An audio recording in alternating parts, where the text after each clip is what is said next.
Dear students, good morning. आप सबों का हार्दिक स्वागत है, अभिनंदन है इस गिरीश मैथमेटिक्स यूट्यूब चैनल पर।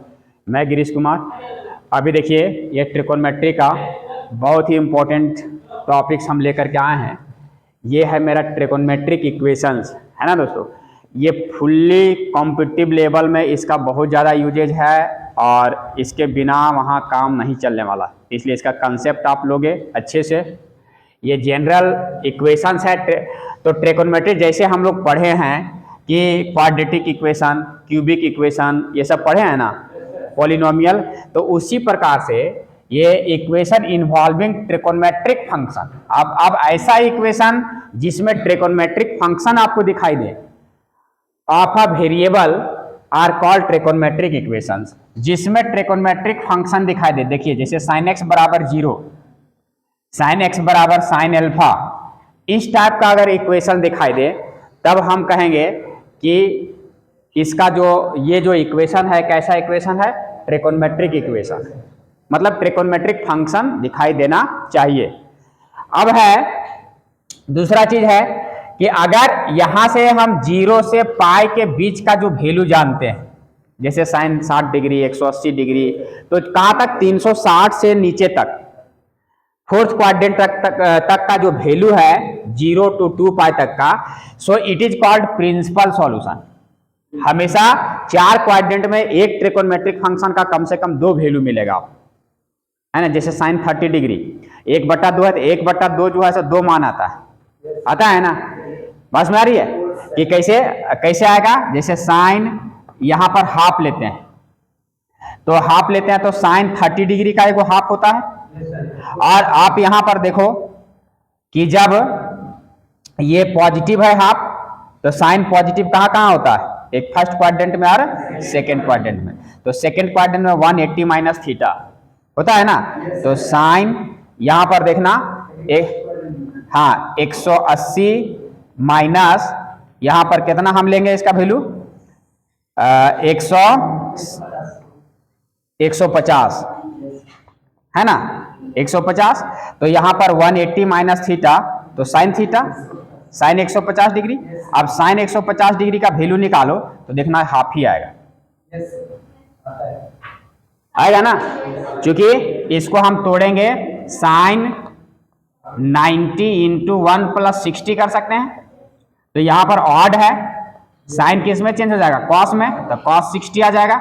और कॉस 60 का वैल्यू क्या होगा, हाफ। और चूंकि 150 डिग्री जो है, 150 डिग्री सेकंड क्वाड्रेंट में है, सेकंड क्वाड्रेंट साइन थीटा क्या होता है, पॉजिटिव, तो पॉजिटिव। तो देखो यहां भी हाफ का 30 डिग्री भी है और यहां पर 150 डिग्री का भी 1/2 है। तो 2 वैल्यू मिलेगा हमको। कम से कम एक वैल्यू तो दिमाग में आएगा ही आएगा। तो अगर ये 2 वैल्यू जो आएगा 0 से 360 के बीच का जो वैल्यू आएगा, उसको हम लोग प्रिंसिपल सॉल्यूशंस कहते हैं। क्या कहते हैं, प्रिंसिपल सॉल्यूशन। जैसे यहां पर हम यहां लिखें कि साइन एक्स, ये जो है यहां पर हाफ, तो एक्स का कौन कौन वैल्यू आएगा, एक आएगा π/6 30 डिग्री, और ये 150 डिग्री का कितना आएगा, 150 डिग्री का कितना लिख सकते हैं, 150 डिग्री को π/180 से भाग गुना करेंगे ना, तो 5 3 5 15 3 6 18, 5 π/6। तो ये दोस्तों देखिए, ये दोनों वैल्यू जो क्या कहलाएगा, प्रिंसिपल सॉल्यूशंस कहलाएगा।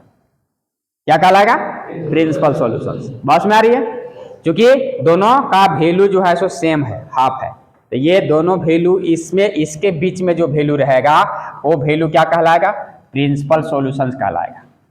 यहां तक कंफर्म। इसके बाद सेकेंड में है कि the expression involving integer n which gives all the solutions of the trigonometric equations is called general solution। तो चूंकि हम लोग जानते हैं कि अगर कोई भी ट्रिकोनमेट्रिक फंक्शन है वो पीरियोडिक फंक्शन होता है। मतलब जैसे 0 डिग्री से अगर शुरू करेंगे यहां, तो जहां जहां जैसे हम साइन थीटा का लेंगे, तो साइन थीटा 0 डिग्री का लेते हैं, तो 0 डिग्री कहां कहां आएगा, 0 डिग्री पर, 180 डिग्री पर, 360 पर, जहां जहां एक्स एक्सिस पर टच करेगा, नहीं जहां जहां। तो ये इनफाइनाइट हो सकता है एंगल जो है, 2 पाई, 3 पाई, 4 पाई, 5 पाई, जहां तक चलते जाएंगे।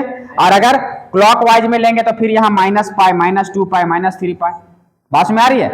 तो इस टाइप से, तो ये उसके लिए इसका जो सॉल्यूशन आएगा n के लिए, जनरल वैल्यू के लिए, मतलब n के जगह कुछ भी इनफाइनाइट टर्म्स, तो this situation is known as general solutions. उसका तब क्या होगा? जनरल सॉल्यूशंस होगा। बात में आ रही है? अभी देखना हम कैसे फाइंड करेंगे जनरल सॉल्यूशंस, इसके बारे में अभी हम आपको बताते हैं। ये तो यहां तक तीन चीजें समझ में आ गया कि जिस इक्वेशन में ट्रिकोनमेट्रिक फंक्शन दिखाई दे तो उसको ट्रिकोनमेट्रिक इक्वेशन बोलते हैं। अगर 0 से 2 पाई इस रेंज में, जो यहां पर हम लिखे हुए हैं एंगल्स इस रेंज में है, तो यहां पर जितना भी एंगल आएगा इसके बीच में वो प्रिंसिपल सॉल्यूशन कहलाएगा। और अगर जनरल फॉर्म में आए तो उसको जनरल इक्वेशन कहेंगे, जहां n इन्वॉल्व रहे, n मतलब एनी इंटीजर। क्लियर? तो अब हम कैसे इसका वैल्यू फाइंड करेंगे? सो देखना, जनरल फॉर्म में यहां पर जैसे ये रहेगा कि to find the general solution, to find the general solution. General solution कहने का मतलब अभी पहला हम लेते हैं एक ठो साइन x बराबर 0, इसका जनरल सॉल्यूशन क्या आएगा? बस में आ रही है? अब यहां देखना कैसे होगा। यहां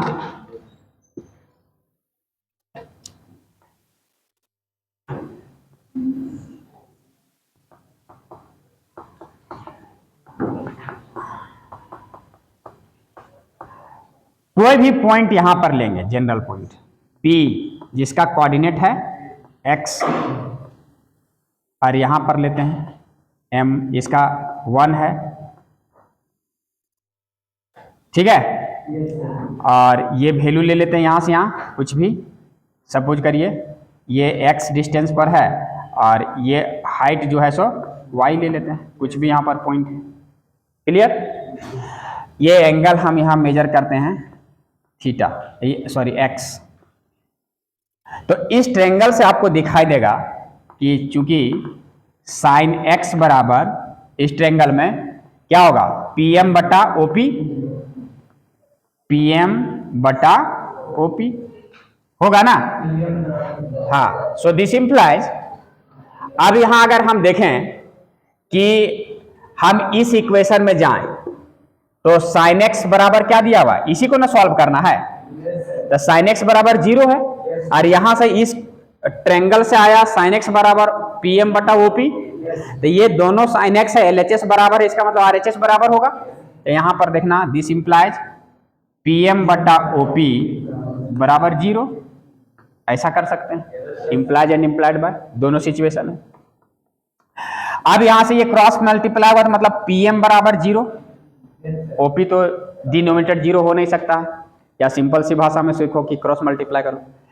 तो ये PM बराबर जब 0 आ गया तो ये PM मतलब ये हाइट जो है सो 0 आ जाएगा। ऐसा कब संभव है? जब P जो है कहां पर कोइंसाइड कर जाए? x एक्सिस पर। So this is possible only when, this is possible when P coincide with x axis। P कहां पर कोइंसाइड कर जाएगा? x एक्सिस पर लाई कर जाएगा, चाहे कहीं भी हो। और x एक्सिस पर जैसे ये कोइंसाइड करेगा तब हम जानते हैं, सो दिस इंप्लाइज यहां पर जो x का वैल्यू होगा कब कोइंसाइड करेगा? जब x का वैल्यू क्या आएगा? 0, पाई, 2 पाई, 3 पाई, 4 पाई, है ना? 0, पाई, 2 पाई, 3 पाई, इस टाइप से बढ़ते जाएगा। और माइनस में अगर क्लॉकवाइज लेंगे तो माइनस पाई, -2 पाई, इस टाइप से -3 पाई बढ़ते जाएगा। तो इन जनरल वे में जब हम इसको लिखेंगे, सो अगर हम जनरल वे में लिखें तो इसको क्या लिखेंगे? So this implies and implied by x is equal to n pi where n is the member of any integer। n के जगह कुछ भी पुट करो, 0 पुट करो तो 0 आएगा, 1 पुट करो तो पाई, 2 पुट करो तो 2 पाई, 3 पुट करो 3 पाई, -1 तो माइनस पाई, -2 पाई, माइनस सब आ जाएगा। तो जनरल वे में जो है इसका value x equal to n pi आएगा। यहां तक कंफर्म? सो ये जनरल सॉल्यूशन। तो अब हम इसका फॉर्मूला इस टाइप से हम लिख सकते हैं कि सो दिस इंप्लाइज कि अगर sin x बराबर 0 है, सो दिस इंप्लाइज x बराबर n पाई और n is the member of z। अब इसको पूरे दिमाग में कंठस्थ करके रखना इस फॉर्मूला को, ये हमेशा कॉम्पिटिटिव एग्जाम के लिए बहुत ज्यादा यूजफुल है, इसको हम कर लेंगे। तो इसी तरह से अगर यहां पर देखेंगे कॉस का और टेन का, ठीक है, कॉसेक का और सेक का नहीं निकलता है। क्यों? क्योंकि कॉसेक और सेक जो है सो साइन का रेसिप्रोकल है और उसका रेंज जो होता है -1 और 1 के बीच में नहीं आता है। तो हम जनरल सॉल्यूशन साइन का निकालेंगे, कॉस का निकालेंगे और टेन का निकालेंगे। क्लियर?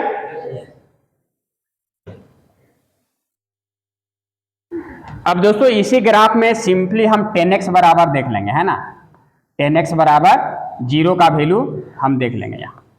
तो 10x बराबर भी इस ग्राफ में हम अगर लिखें तो क्या लिख सकते हैं, P मतलब परपेंडिकुलर PM बटा बेस OM और दिस इज इक्वल टू 0। यहीं से 10x बराबर इतना लिख सकते हैं। सो दिस इंप्लाइज PM बराबर 0। तो देखिए फिर से वही चीज आ गया, PM बराबर 0। और ऐसा कब संभव है? जब P lies on the x axis. कब संभव है?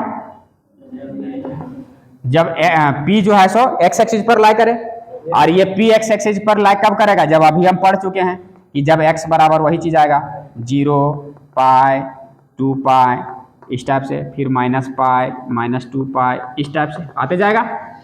x एक्सिस पर वही ना टच करेगा, जहां जहां घूमेगा 0 पर, फिर एक बार घूम के यहाँ x एक्सिस टच करेगा पाई, यहाँ टच करेगा 2 पाई 3 पाई 4 पाई, और क्लॉकवाइज चलेंगे तो -पाई -2 पाई -3 पाई, जहां जहां x एक्सिस पर टच करेगा, है ना, जहां x एक्सिस को छू लेगा वहां ये 0 होगा। चूंकि तो यहां से इसका मतलब क्या हुआ कि x बराबर जनरल फॉर्म में लिखेंगे तो इसका भी वही वैल्यू आएगा n pi, n is the member of z। सो यहां से आप ध्यान रखोगे कि जनरल सॉल्यूशन जो होगा 10x बराबर 0, दिस इंप्लाइज x बराबर n पाई और n is the member of z। ये फॉर्मूला बन गया। क्लियर? 10 का बन गया। अब कॉस का देख लो, एक तो 3 ही होता है, कॉस x बराबर 0, इसका देख लो दोस्तों। तो सिंपली कॉस अगर लेंगे यहां पर इस फिगर में कॉस थीटा, तो क्या होता है OM मतलब बेस अब बटा हाइपोटेनियस OP, तो OM बटा OP बराबर 0। दिस इंप्लाइज OM बराबर 0। OM अगर 0 आएगा तो सोचो कि OM यहां पर क्या है, यहां से हम देख सकते हैं कि ये जो है ये पार्ट जो है x है। OM यहां पर देख सकते हैं, इसको ऐसे भी लिख सकते हैं हम कि OM ये जो पार्ट है OM यहां पर कितना है x है, और PM कितना है, सॉरी हाँ ठीक है, तो x है, तो x बराबर ये 0 आएगा। OM कितना होगा जी, ये x एक्सिस ना, तो x 0 कहां पर होगा, हमेशा y एक्सिस पर x 0 होता है। y एक्सिस पर मतलब ये जो है सो 0 कब हो जाएगा, जब m जो है सो x एक्सिस पर कोइंसाइड कर जाएगा। x 0 कब होगा, दिस इंप्लाइज कि when this implies the value lies on y axis. x 0 कब होगा, ये y एक्सिस पर होगा ना। तो जब x y एक्सिस पर 0 होगा तो सोचो y एक्सिस का जो एंगल आता है वो कितना डिग्री आता है, यहां से π/2 आएगा, π/2, एक चक्कर यहां पर फिर आएंगे तो 3π/2, 5π/2, 7π/2, फिर इसी तरह से माइनस में भी आएगा, -π/2 -3π/2 आएगा ना। तो इसका मतलब हो गया कि सारा चीज जो है सो ऑड के रूप में आ रहा है। 1 3 5 सब में पाई बाय 2 मल्टीपल आ रहा है ना। मतलब x जो आ रहा है वो कहां पर आ रहा है, जीरो कहां होगा, जब angle pi by 2, 3 pi by 2, 5 pi by 2, similarly minus pi by 2, minus 3 pi by 2 बढ़ते जाएगा। तो इसको जो है सारा ऑड मल्टीपल है। देखो तो ऑड चीज को हम कैसे लिखते हैं, 2n + 1 पाई बाय 2 और n is the member of z। यहां 0 पुट करो 1 पुट करो 3 पाई बाय 2 पुट करो 2 दूना 4 और 1 5 5 पाई बाय 2 3 पुट करो 3 दूना 6 1 7 माइनस में पुट करो तो माइनस पाई बाय 2 आते जाएगा। तो कोई भी इंटीजर पुट करेंगे तो सारा वैल्यू को सेटिस्फाई करेगा। तो इस टाइप से ये जनरल सॉल्यूशन जो हुआ कि cos x बराबर अगर 0 है तो इसका जनरल सॉल्यूशन हम लिखेंगे x बराबर 2n + 1 इंटू पाई बाय 2 और n is the member of z। ठीक है ना, बात में आ रही है ना। तो ये जो है मेरा, इस इक्वेशन को हमको क्या करना है, याद करके रखना है। बातें समझ में आ गई यहां तक, कोई परेशानी नहीं है।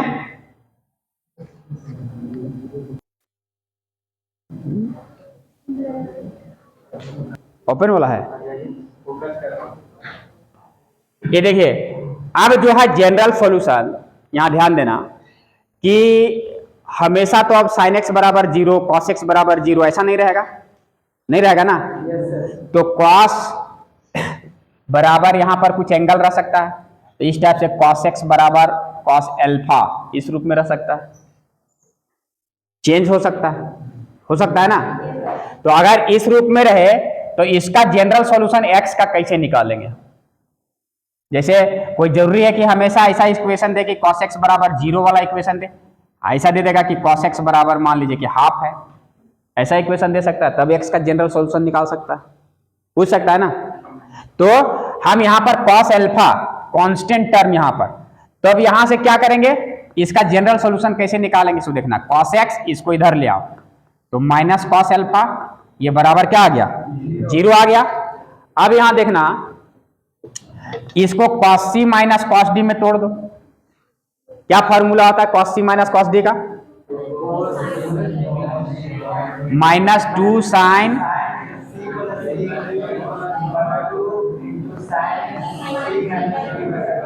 और इधर क्या है 0। ठीक है, तो या तो ये पार्ट 0 होगा या तो ये पार्ट 0 होगा, प्रोडक्ट में है तो this implies sin x + alpha by 2 बराबर 0 और sin x minus alpha by 2 बराबर 0। तो अगर देखो इसको पूरा थीटा मान लो, तो अभी हम पढ़े कि sin थीटा बराबर 0, तो थीटा बराबर क्या होगा n पाई, पढ़े ना अभी। तो यहां 0 आ गया तो थीटा की जगह आप देखो x + alpha by 2 this is equal to n pi है। सो दिस इंप्लाइज x बराबर क्या निकलेगा यहां से, ये 2n पाई हो जाएगा, ये क्रॉस मल्टीप्लाई 2n पाई और ये प्लस अल्फा उधर जाके माइनस। सिमिलरली यहां से हो जाएगा x माइनस अल्फा बाय 2 बराबर n pi. So this implies x बराबर यहां से 2n पाई और ये माइनस अल्फा उधर जाके क्या हो जाएगा प्लस अल्फा। तो देखो x का वैल्यू इतना और इतना, तो दोनों को कंबाइन करके अगर लिखेंगे तो अगर cos x बराबर cos alpha, this implies x बराबर 2n पाई प्लस माइनस अल्फा और n is the member of z। इस जनरल इक्वेशन को हम क्या करेंगे, याद रखेंगे। बात में आ रही है, कोई परेशानी है।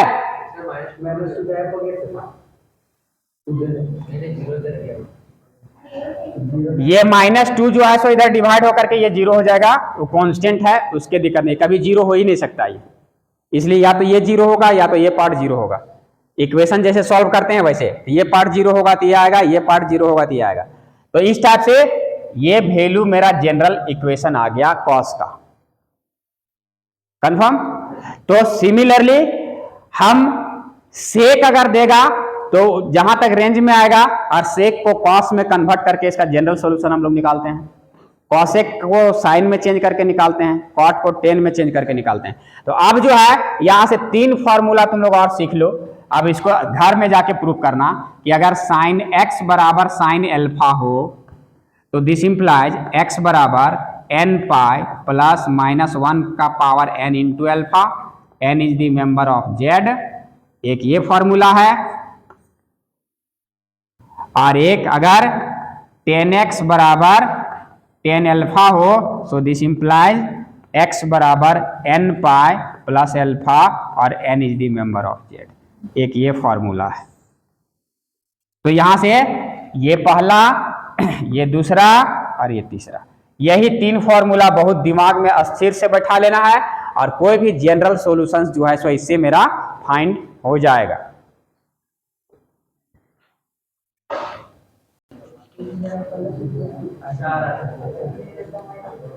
यहां पर n pi plus minus 1 to the power n है, इंटू एल्फा है, और n is the member of integer. ये काम करना है। तो इतना दूर तक हम लोग थ्योरी समझ में आ गया। अब यहां से देखना इसी टाइप का न्यूमेरिकल्स कैसे कैसे बनेगा, कैसे पूछेगा, सो देखना है ना। एक एग्जाम्पल बनाते हैं। जैसे पहला एग्जाम्पल है कि find the principal and general solution, दोनों पूछा है। To find the principal and general solution of 10x equal to √3, दोनों क्लियर यहां तक। तो यहां पर देखना, सबसे पहले अगर ये इस टाइप से, ये क्या है, ट्रिकोनोमेट्रिक फंक्शन के रूप में दिखाई दे रहा है कोई इक्वेशन, तो ट्रिकोनोमेट्रिक इक्वेशन है। यहां पर जो वैल्यू जानते हैं 10x, यहां 0 नहीं है, 10x बराबर 0 रहता तो जनरल इक्वेशन बैठा दे, लेकिन यहां नहीं है। तो एक वैल्यू जो हम लोग जानते हैं √3 का, यहां पर 10 पाई बाय 6, सॉरी 3, 60 डिग्री का ना, 60 डिग्री का √3 होता है, तो इसको 10 के रूप में इस टाइप से लिख देना है, 10 पाई बाय 3 मतलब 60 डिग्री। इसमें और इसमें कोई अंतर नहीं, इतना लिख लेना। अब देखो ये फॉर्मूला जो आ गया 10x बराबर 10 एल्फा के रूप में आ गया, 10x बराबर 10 एल्फा के रूप में आ गया। आसान तरीका है। अब दोनों तरफ से सीखना कि अगर हमको प्रिंसिपल वैल्यू सिर्फ निकालने के लिए दिया है, तो √3 का वैल्यू तो हम लोग जानते हैं, एक तो वैल्यू कम से कम 90 डिग्री तक में एक वैल्यू आ जाता है, चाहे जो भी दे। तो 90 डिग्री तक में एक वैल्यू आ गया, इसके मतलब यहां तक जो हम लोग 10th क्लास में पढ़ चुके हैं।